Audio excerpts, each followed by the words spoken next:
How can I beat intense sugar cravings and sugar addiction? This is the question from the member. I'm a sugar addict. I have been all my life, but it's created type 2 diabetes in my body and I can't ignore it any longer. How can I beat my sugar addiction and get healthier? I feel like sugar controls me and I just can't figure it out. Help. So congratulations on owning up to your addiction. A lot of people don't want to admit that it's an addiction. They just feel like it's a nagging problem. And there are a lot of people, probably even in these comments, that are going to totally get what you're going through.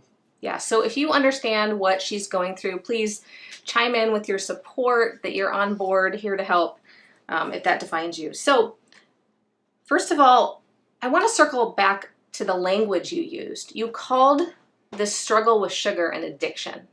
And there's a reason you use such a strong word for how you feel sugar impacts your life. So I just want to draw your attention to that first. And ask you, like, how do we treat, if someone has an alcohol addiction or a drug addiction, how do we treat that? So a lot of times it's self-diagnosed, especially in the case of alcoholics. But there's, a lot of owning up to your addiction, communicating with other people that have the problem. It's taken seriously, right? Nobody questions it. Nobody waves a cupcake, or I should say like an alcoholic drink in someone's face and go, oh, you're an alcoholic? Here, just have one. So just be aware of a little bit of stigma behind the term sugar addiction. Now, we're not saying it's not real, because we absolutely believe that there's scientific proof that shows that sugar is an addictive substance. Right. And for people who have metabolic disorder and have been eating large quantities of sugar, that can become more and more real and manifest in a large number of symptoms, which you are now experiencing. So, and we like to think, if an alcoholic were to have a drink, that's a significant event. If a drug addict goes on a bender and takes drugs, that's a significant event. That's, you might consider that a failure. So if you truly feel like you're a sugar addict and you go off on a sugar binge, that's a significant event in your life. And, you might be striving for as little intake as possible. Right. At least for a time. So kind of think about that. Think about that a little bit. If you need a perspective check, you can watch a TV show called Mom. So it's a TV show about a mom and her daughter and their struggle with addiction. And watching, it's a funny TV show, but it can kind of give you some perspective if you're struggling with this. So here's what to do. You ask what to do, you ask for help. So number one is make the commitment to change your behavior. Understanding that it's not going to be easy. There are going to be days where it feels impossible. There's going to be days where the cravings are so overwhelming, you don't even know how to get through the day. Right. And then you've got to get very, very clear on why you want to change. If the reason is skin deep, like I just want to lose weight, that's probably not going to carry you through the hardest times of kicking this addiction. So it has to be more important than just superficial wants and desires. So I want to give you some tips to doing this. If you have type 2 diabetes, if you have any kind of a disease that you're trying to work on, these are some tips to help you find that deeper why. So first of all, research what happens. If you don't make any changes in your life, how does the disease progress? What's next? Now this is a little bit of a scare tactic. Right? You're looking to scare yourself into making healthier decisions, but you're doing it on purpose, right? You're trying to create that deeper why, because that why is what you fall back on in your weak moments. So look up the financial cost. Like how much, there's all kinds of online calculators. A lot of insurance companies have online calculators. I know Aflac has one, where you can look up the cost of different diseases and figure out, okay, how much in medical insurance, how much in drugs and health care and doctor's visits, how much is it going to cost me to live with this disease?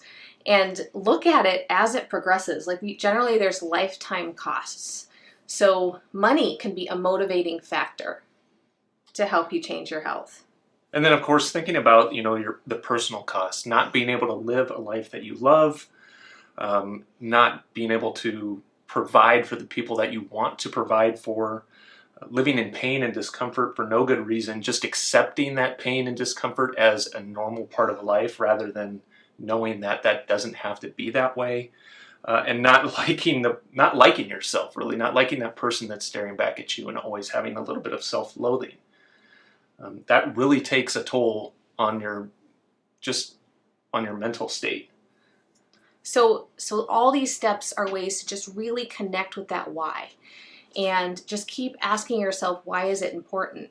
And kind of get to that place. And if you can get it down into a sentence, and you can put that on your mirror, you can put that on the refrigerator, you can put that, on your shopping bag or whatever, as a reminder as to why you're doing this.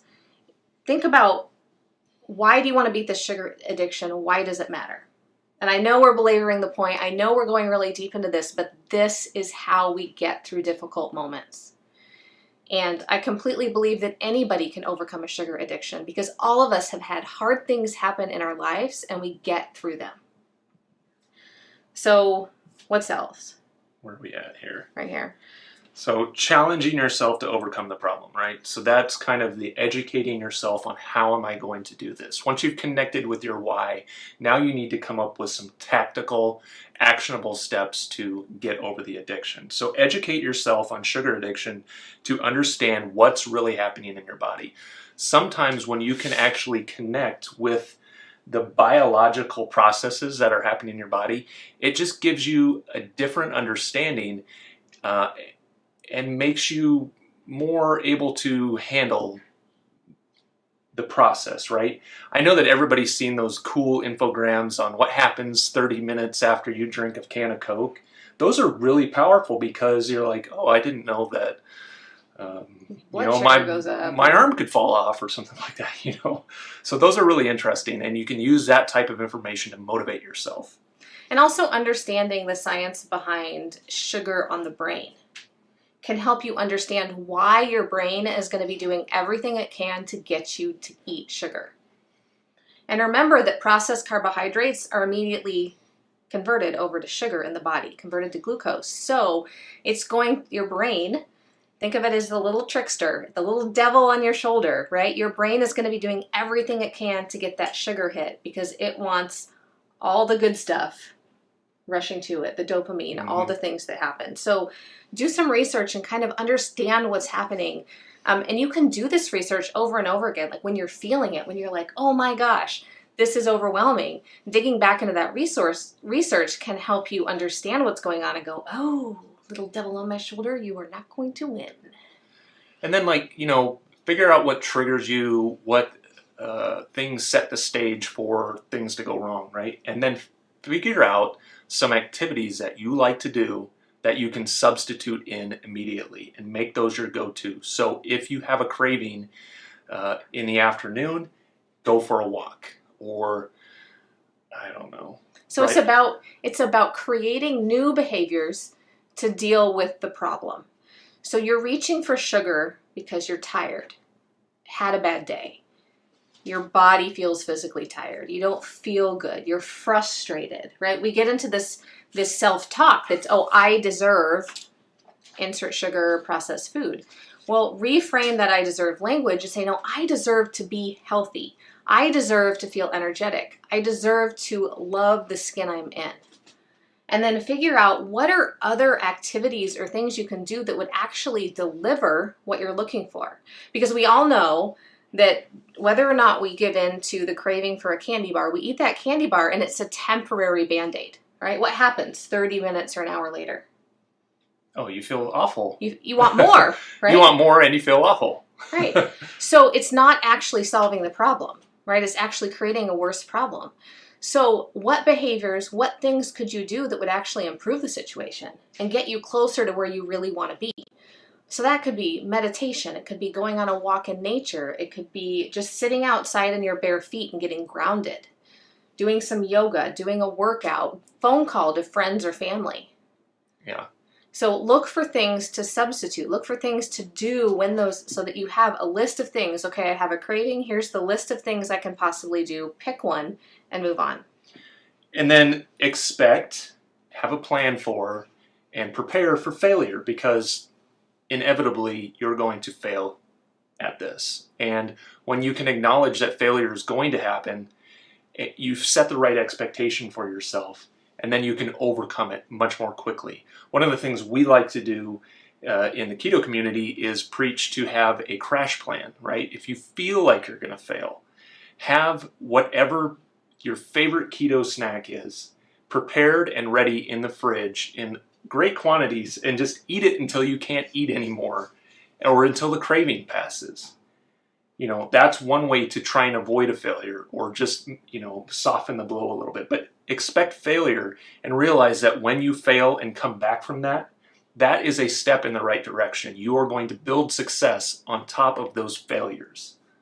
Because would you rather be standing on top of the mountain of failures or still in the valley? Right? Or crushed underneath a landslide. Yeah. So, you know, the first time you tried to walk, it didn't work. You fell down. You know, you didn't give up. You tried again. And you can think about all the things you had to learn. You had to learn to talk, to write, so many skills. So look at this as a journey. And then, of course, there's always professional therapy, right? This is a great opportunity for you, if you're not doing some kind of therapy, to engage in that. Like, I've done some, Tara does some. There is no shame in getting help from a professional. Yeah. In fact, I believe that every human being on the planet could benefit from a good therapist. So, you know, shrug off the stigma if there's any stigma around therapy. And it's great to have somebody to talk to. And if therapy is not your thing, or maybe it is, you can do both. Find a group program, find support. There's nothing lonelier than going through this alone. So find support. We have a group coaching program, but so do tons of other people. There's Overeaters Anonymous if you're looking for something that's community-based, right? They're just focused on any kind of food addiction, food abuse. So it exists. So get help. Don't try to go at this alone, because it's not easy to do alone. So just to conclude this section, to succeed in this or with any goal, whether you're starting keto, whether you're trying to beat sugar addiction, you have to change some behavior that you do every day. Change doesn't happen without it. You know, it's easy to look around and look for the quick fix or the Band-Aid. But the problem with quick fixes and Band-Aids is that they're temporary, and you're looking for permanent results.